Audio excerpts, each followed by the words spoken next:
کەمال سەیدۆ سەردانی باشووری کوردستان دەکات و دەیەوێت لە بواری کارەکەی خۆیدا خزمەت بە وڵاتەکەی بکات.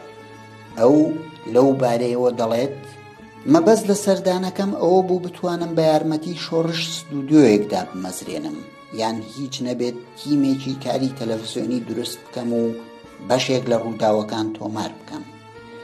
بەڵام بەداخەوە کاربەدەستانی ئەو دەمەی شۆڕش خۆیان دەیانگوت ئێمە هیچ لەم بابەتە تێناگەین کە تۆ باسی دەکەیت.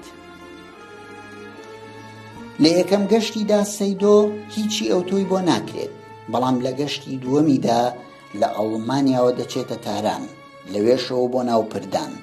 سەیدۆ لە ناوپردان و لە گەڵاڵە کۆمەڵێک کاری گرنگی کردووە کە شایەنی ڕێزێکی گەورەن. سەیدۆ بەو کارانەی بەشێکی کەمی دیرۆکێکی گرنگی تۆمار کردووە.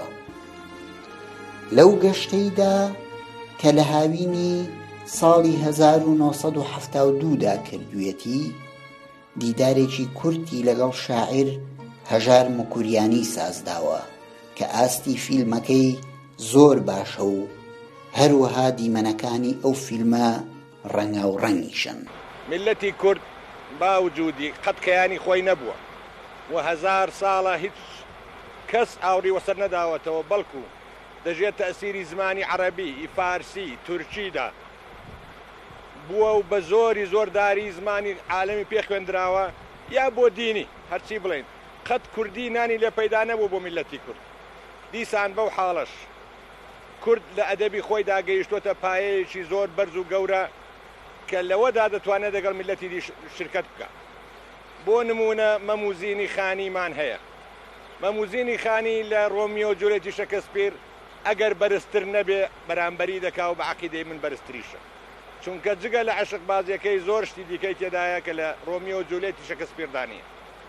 پیاوی وەک مەولەوی تایی زەوزی یان ئەحمەدی خانی، ئەوانە توانیویانە بە واستەی مستەشریقین بەوانەی زمانی کوردی دەزانن ناوی ئەدەبی کورد بەرز بکەنەوە و لە دنیادا تەرجەمە بکرێت.